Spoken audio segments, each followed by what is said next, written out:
Bem-vindo ao Mar de Letras. O nosso convidado de hoje descobriu que queria ser escritor ao ver um programa de televisão e hoje vem à televisão falar da sua vida de escritor. Olá, António Brito, bem-vindo. Uma vida de escritor que nasce entre a Serra do Açor e do Caramulo em 1949 numa aldeia chamada São Fagundo. O que é que se via da sua terra? Acima de tudo, viam-se grandes montanhas. A Serra do Açor é uma delas, mas também a Serra da Estrela, que no horizonte estava permanentemente a mostrar-nos a importância daquela região em termos de altitude. Teve um fascínio especial pela leitura assim que se cruzou com ela? Não propriamente.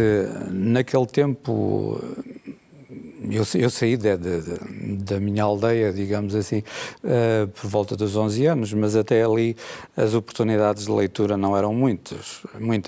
Recordo-me que, em determinada altura, passava por lá umas carrinhas de uma biblioteca que eu não tenho a certeza se era a Gulbenkian, não tenho a certeza, mas, digamos, uma vez por mês passava. E então foi o meu primeiro contacto com os livros, foi nesse momento, mas de uma forma muito limitada. Como disse ainda agora, por volta dos 11 anos, deixa a sua terra natal e vem para Lisboa. Ainda se lembra do dia em que saiu de São Fagundo? Não me lembro do dia. Lembro-me que vim com um familiar de comboio. O comboio apanhava-se, a estação de caminho de ferro mais próxima era em Santa Combadão, e vinha a linha da Beira Alta, e um comboio com uma locomotiva a vapor, muito antiga, e foi assim que eu vim até Lisboa. Não tenho grandes recordações do dia, tenho recordações naturalmente daquele período que eu vivi na minha aldeia, naquela região, mas propriamente do dia recordo-me do comboio e da chegada a Lisboa. Como é que sonhava ser em Lisboa que o esperava? Acima de tudo, a Lisboa era a grande cidade, era a saída de uma aldeia cheia de limitações, era a oportunidade porventura de uma vida melhor, embora não se tivesse, naquela altura não tinha muita consciência disso. No fundo eu vinha para Lisboa, mas vinha trabalhar numa oficina de carpintaria de uns tios meus que tinham ali na zona da Estefânia, aqui em Lisboa, e foi aí que eu estive até ir para o serviço militar aos 18 anos. Ficou deslumbrado ou desiludido com Lisboa? Desiludido não fiquei, porque de onde eu vinha era tudo muito mais primitivo, muito mais rural. No fundo, apesar do atraso que Lisboa tinha, naquele tempo, para mim era a grande cidade, era a oportunidade de descoberta, a oportunidade das oportunidades que não sabia muito bem quais é que podiam ser, mas a grande cidade sempre no meu imaginário podia proporcionar um outro tipo de saídas. Desilusão não, enfim, fascínio algum, reconheço. Lisboa vem a cortar-lhe ou a abastecer-lhe os sonhos de criança? Porque trabalhou duramente nessa altura. Sim, bastante duramente. Os sonhos, eu acho que alimentou os sonhos. Trabalhando naquele banco de carpinteiro, naquele trabalho bastante duro, bastante violento, quase sem horários, os sonhos estavam permanentemente na cabeça e de alguma forma, naquilo que tem a ver com os livros, há pouco fez uma pergunta sobre os livros, foi de facto em Lisboa que eu digamos, se me revelaram os livros a mim e eu despertei com uma maior intensidade para os livros. Foi também em Lisboa que teve outras revelações ou outros despertares, porque foi aqui que aos 13 anos esta televisão, lhe muda a vida através de um programa que vê sobre a vida de Hemingway e decide ser escritor. Eu, a rigor, não sei se tive consciência se queria ser escritor nesse momento, mas que aquele programa de Ernest Hemingway aos 13 anos mexeu profundamente comigo, é verdade. Eu penso que não foi unicamente a importância de Hemingway como escritor e dos livros que ele escreveu, mas também a sua própria vida, a sua vida de aventura, a sua vida deslocando-se pelo mundo inteiro em diferentes momentos da sua vida. Tudo isso mexeu profundamente comigo e depois, naturalmente, à medida que o tempo foi passando, tive a oportunidade de ler os livros de Hemingway. Eu acho que li quase tudo o que ele escreveu e isso foi, de facto, um momento muito inspirador, que depois revelou pela vida fora. Mas seria o Hemingway jornalista ou o Hemingway escritor que mais mexeram consigo? Penso que foi mais o Hemingway escritor. Embora naquela altura eu não tivesse muita consciência de distinguir o que era o Hemingway jornalista e o Hemingway escritor. Para mim era um homem que começou muito jovem na Primeira Guerra Mundial, que já escrevia, e depois os seus livros, baseado na sua própria experiência de vida, tudo isso, porventura, diferente de muitos outros escritores, mais passivos, mais acomodados. Hemingway, com a sua inquietude, fascinou-me desde sempre, até hoje. Essa sua atração inicial, hoje em dia, sente que ainda se justifica, agora que já conhece a atividade? Em termos de reconhecimento da importância de Hemingway como inspiração para escrever, sim. Aliás, eu de vez em quando volto a ler Hemingway, algumas passagens de Hemingway, e eu acho que, se me fosse permitido às vezes dizer aonde é que nós podemos beber um pouco de inspiração, é não só na arte de escritores como Hemingway, mas também no seu modelo de vida, que naturalmente é diferente de pessoa para pessoa, mas que no meu caso, na minha inquietude também, eu me aproximo muito dele.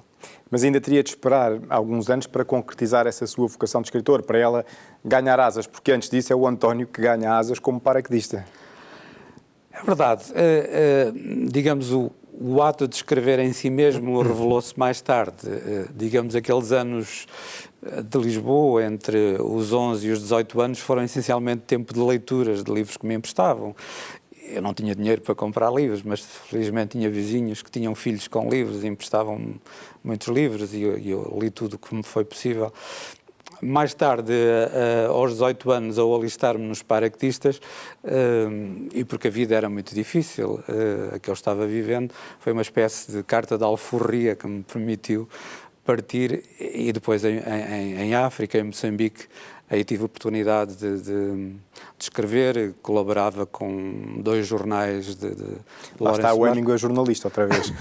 Porventura. Como eu andava no mato, andava metido naquelas histórias das operações militares, tinha acesso à informação e a documentos que encontrávamos nas bases do inimigo, que me permitia, em primeira mão, saber de coisas. É evidente que eu não as podia revelar, mas nas croniquetas que eu escrevia para o Notícias de Lourenço Marques e para o Tribuna, punha um bocadinho de mim e dessa descoberta que eu ia fazendo. Além disso, talvez por isso também me foi atribuída a responsabilidade de organizar um jornal de parede da companhia. Pronto, tudo isso foi, digamos, o fermento que me ajudou a outros voos. António, numa altura em que tantos fugiam da tropa para não irem à guerra, o António vai para a tropa para fugir de quê? Em rigor, eu penso que não fugia de coisa nenhuma. Eu fui à procura de algo diferente, porque a tropa, neste caso, os paraquedistas permitiam-me, aos 18 anos, alistar-me voluntário em algo que eu gostava muito, que era a paixão pelos aviões e pelas coisas do ar. E eu sonhava com isso desde criança. A par dos livros eram os aviões, era tudo o que tinha a ver com os heróis e os aventureiros da aviação de todos os tempos. É evidente que eu não pude orientar, porque a minha formação escolar era muito básica, era aquilo, então a quarta classe, não pude orientar para a Força Aérea, como eu gostaria, mas os paraquedistas era aquilo que se aproximava mais e é aquilo que me podia levar ao céu, digamos assim. E foi esse desejo de ir de descoberta, não de fuga, mas de ir à descoberta de um outro mundo que eu imaginava do outro lado, primeiro através do serviço militar e dos aviões e dos paraquedistas, e depois a África e todo o fascínio que tinha esse mundo. Em rigor, não fugi de coisa nenhuma, fui mais no sentido da descoberta de algo que eu pressentia que existia. Este preâmbulo na nossa conversa, até chegarmos à África e às razões do seu percurso em África, era importante para percebermos depois uma parte da sua obra. Certo é que depois a sua vida começa a acelerar, porque termina a sua comissão de serviço, volta para Lisboa, estuda, trabalha, licencia-se em Direito, entra no mundo profissional, tem uma carreira multifacetada, portanto, sempre foi um homem de trabalho desde criança até homem crescido, e finalmente, em 2007, publica Os Olhos de Caçador, considerado por muitos um dos melhores textos em português sobre a Guerra do Ultramar. Estava preparado para ter esse tipo de críticas tão boas quando publicou? Não estava preparado no sentido de as críticas serem tão generosas. Eu penso que há muita generosidade nos críticos que as fizeram. Olha que deve ser dos poucos que dizem isso. Mas havia na minha experiência, digamos, africana, havia um manancial de informação e de experiências, vivências, coisas que participei, coisas que testemunhei, tão rica que eu desde sempre, aliás, desde o dia em que saí de lá, ou provavelmente até antes, eu imaginei um dia vou escrever sobre isto. É evidente que ao longo dos anos a profissão, as exigências de estudar de noite e trabalhar de dia, tudo isso me impediu de me concentrar naquilo que eu gostava muito, que era escrever. Embora, esporadicamente, eu continuasse a fazer umas coisinhas aqui e acolá. A partir de 2005, reorganizei a minha vida de uma outra maneira e apontei na direção do velho sonho de criança, desde os 13 anos. E assim concretizou. E deitei mão a todo esse manancial de informação para escrever Olhos de Caçador. Os Olhos de Caçador foram enfrentados por leitores que descobrimos pelas ruas de Lisboa. Sou uma sombra daquele gajo, descarado e atrevido, rufião e fura-vidas, que aos 20 e tal anos foi atirado para dentro do navio e despejado no sertão africano. Naquele tempo de ousadia e violência, fui soldado, contrariado desde o dia em que me gritaram as primeiras ordens. Nunca gostei da autoridade. Caguei sempre na autoridade. Em todas as autoridades do mundo, fossem civis ou militares. E elas tudo fizeram para me retribuir com juros as chacanices que lhes atirei ao focinho. Ganhei montes de dinheiro e estourei outro tanto. Para mim, o futuro nunca passou de um tempo gramatical. No passado vivi um tempo de abundância com a mulher que amei. Até ela partir e eu me transformar num farrapo. Hoje sobrevivo de restos e de esporádica caridade. Não ganho para as sopas porque todo o pecúlio foi dissipado como gelo ao sol. Só a fome e as dores nos ossos permanecem depósitos seguros neste corpo falido que arrasto pela calçada.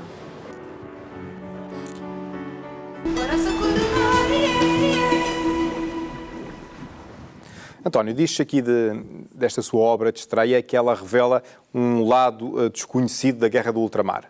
Que lado é que é esse? É o lado do soldado desconhecido, do homem simples que faz a guerra. A história normalmente registra os generais, os políticos, os desbravadores. As nossas ruas e praças estão cheias de nomes dessas pessoas importantes que fizeram, muitos deles, as guerras.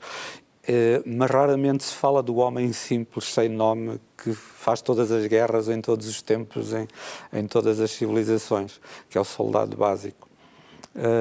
E foi isso que eu tentei mostrar. Não me interessava tanto a a guerra em si mesma, deixo isso para os militares, nem as razões políticas que estão por trás, os historiadores farão isso melhor do que eu, certamente. Agora, interessava-me dar ênfase ao homem simples, aquele que é empurrado para a guerra umas vezes, outra porque está lá porque quer, no fundo carrega com todos os seus dramas. Foi isso que eu tentei mostrar. Digamos que é como se fosse a transposição para uma obra literária daquilo a que estamos habituados a ver nos monumentos ao soldado desconhecido. Talvez, um bocadinho. O soldado desconhecido, por natureza, ninguém sabe quem ele é. É anónimo. E as personagens desse livro, de Olhos de Caçador,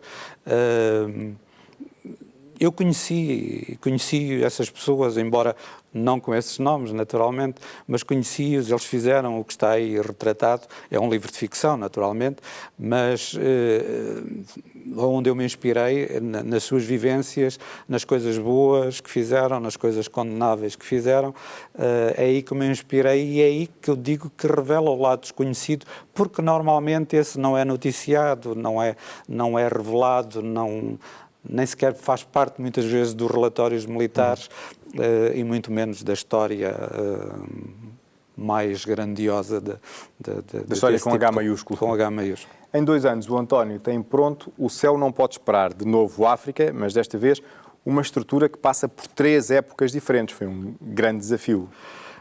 Foi esse, de todos os livros que eu escrevi, esse O Céu Não Pode Esperar, devo dizer que foi aquele que mais trabalho me deu, mas também para mim é talvez o livro mais belo que eu escrevi, porque a guerra aí é residual, é apenas inicialmente, em que é um piloto da Força Aérea que é abatido nos céus de Moçambique, fica prisioneiro e ao evadir-se da prisão da Tanzânia descobre numas rochas umas gravuras de um outro português enviado do rei de Portugal que séculos antes passou por ali.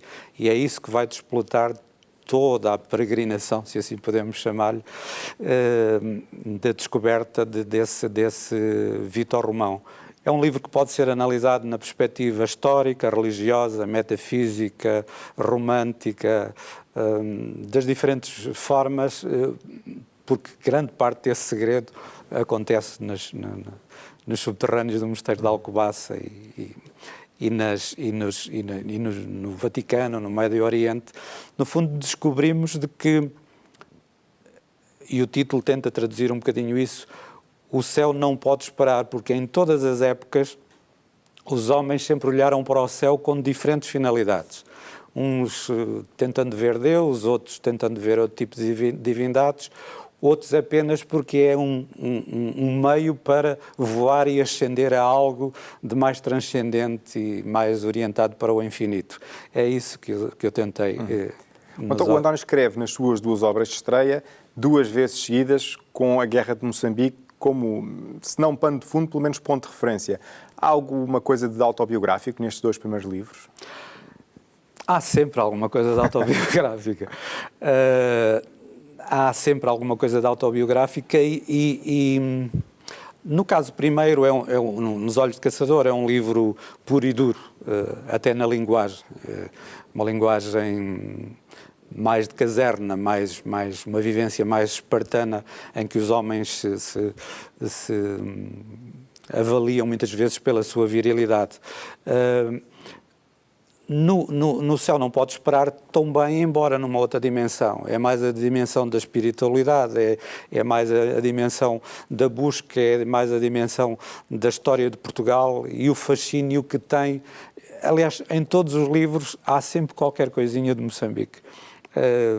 Moçambique, ao contrário de todos os territórios ultramarinos do passado, porque está na costa oriental da África, foi aonde os portugueses, quando o nosso Vasco da Gama lá chegou em 1498, à ilha de Moçambique, encontrou, ao contrário da costa ocidental africana, que aquilo era um deserto por ali abaixo, praticamente não havia, digamos, civilizações, no sentido como as entendemos. Na costa oriental da África, no Oceano Índico, é o contrário. A civilização árabe está ali muito presente e e é de uma enorme, enorme riqueza tudo aquilo que aconteceu na expansão marítima de Portugal na costa oriental da África.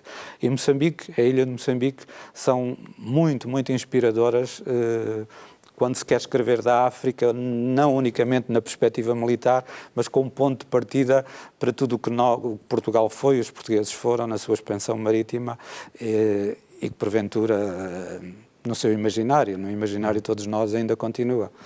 A ilha de Moçambique é um espaço muito pequenino, tem 3 km de comprimento na sua extensão máxima e 600 metros de largura. Portanto, é uma coisa muito, muito pequena, mas basicamente era uma cidade-estado quando os portugueses lá chegaram. E eu estive lá 2 vezes, em 1969, a última vez comemorava-se a última vez que Camões esteve na ilha de Moçambique, os 400 anos em que Camões esteve lá pela última vez. Voltei lá em 2005.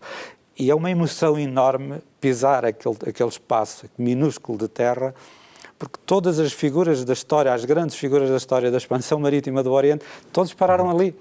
Vasco da Gama, Luís de Camões, Afonso de Albuquerque, Dom Francisco de Almeida, Pedro Álvares Cabral, toda aquela gente que a gente aprende nos livros da escola, deixaram ali a sua marca, a sua passagem. E isso é fascinante, e Moçambique é fascinante por esta razão.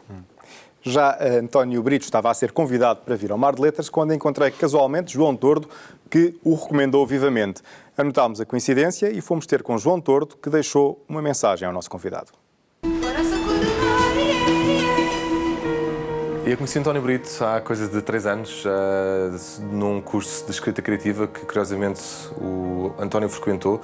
Ele já tinha publicado 2 romances à altura e eu conhecia bem o primeiro romance dele, Os Olhos de Caçador, que eu acho que é um grande livro, que é um dos grandes romances sobre a guerra colonial, escrito de um ponto de vista muito contemporâneo, muito moderno. O António não é nada classicista, é um escritor de hoje.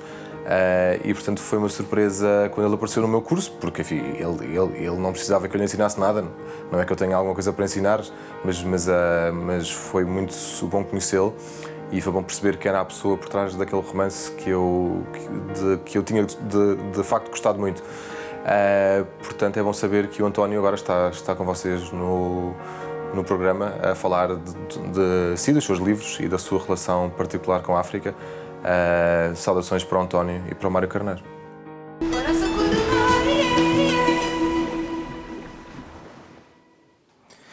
O João Tordo e o António Brito cruzaram-se há uns anos num ateliê de escrita criativa, verdade? Verdade, nas produções fictícias. Depois voltei a reencontrá-lo quando ele lançou um dos seus livros e tenho por ele uma grande simpatia, naturalmente. Que, como acabou de ver, é recíproca. Ao terceiro livro, António Brito inventa Sagal. Sagal, um herói feito em África e um herói que veio para ficar. É verdade. A Sagal também era uma ideia antiga, no sentido de dentro das figuras históricas, deixe-me dizer-lhe de outra maneira, eu tenho uma enorme simpatia pelas figuras históricas que andam no fio da navalha, na marginalidade entre o certo e o incerto, o legal e o ilegal. Não os grandes malandros, naturalmente. Porque esses não estão no fio da navalha. Esses não andam no fio da navalha. Mas daquelas figuras tipo João Brandão, tipo Zé do Telhado, gente assim, que em determinado momento da sua vida até eram pessoas comuns como nós e depois as circunstâncias políticas, históricas mudaram e eles tornaram-se figuras pouco simpáticas para as autoridades de então. Mas, acima de tudo, eu procurei com o Sagal criar uma personagem que refletisse isso, alguém que não fosse perfeito, que fosse um indivíduo com as suas imensas imperfeições, com alguma violência até, mas com uma enorme generosidade perante os mais fracos, os mais expostos, as mulheres. E então imaginei Sagal Que é um aventureiro português da era moderna.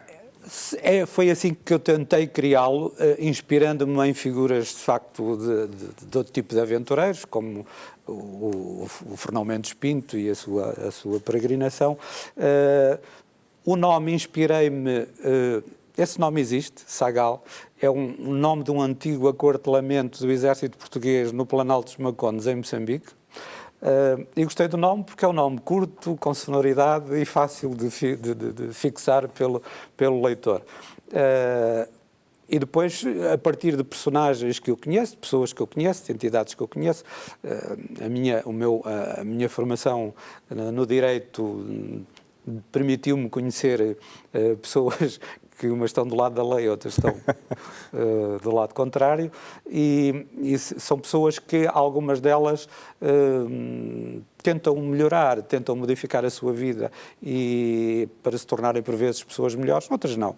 Mas é isso que eu tento no Sagal, como livro de aventuras, livro de entretenimento. Um Sagal que depois continua, não é? Continua no Profeta do Fim. Continua. Não teme que o Sagal esteja a absorver toda a sua criatividade? Não, porque eu inspiro-me para escrever Sagal na realidade contemporânea do nosso tempo. E a comunicação social, os jornalistas todos os dias revelam novos personagens, uns de clarinho branco, outros de clarinho escuro, que antes eram pessoas muito respeitáveis e que vimos a descobrir que não é tanto assim, fazem patifarias piores do que o pé descalço que anda pelas ruas. E é nesses que eu me inspiro. Nessa realidade contemporânea, inspiro-me neles para escrever livros de ficção. Portanto, eu temo que nunca se esgotará digamos, a criatividade de Sagal. Agora, eu desejo, paralelamente a Sagal, escrever livros com outro fôlego, continua, com aliás, outra profundidade. a trabalhar. Que é isso que eu estou não a se trabalhar. esgotará seguramente a criatividade, mas o mesmo já não podemos dizer do tempo que tínhamos disponível para esta conversa, que está quase a esgotar, mas ainda com tempo para falarmos sobre a sua sugestão de leitura. Pedro Rosa Mendes, Baía dos Tigres. Pedro Rosa Mendes é um autor que eu adoro ler. Não conhecia aqui há alguns anos e depois descobri o que ele escrevia, particularmente a Baía dos Tigres. Pedro Rosa Mendes é um bocadinho, se quiser, de tudo aquilo que nós tivemos a falar antes. Um viajante, alguma coisa de aventureiro, o homem que arrisca atravessar de Angola a Moçambique, que tenta de alguma forma fazer o percurso de Hermenegildo Capelo e Roberto Ivans e que tem uma escrita espantosa, um estilo magnífico que, para mim, devo dizer-lhe, é muito inspirador e que eu respeito muito como autor. E é o regresso da grande literatura de viagens. António, foi um prazer ter conhecido e ter conversado consigo. Nós vamos partir com a promessa de regressarmos com mais um Mar de Letras e com o desejo de o voltar a encontrar desse lado no nosso próximo programa. Até lá.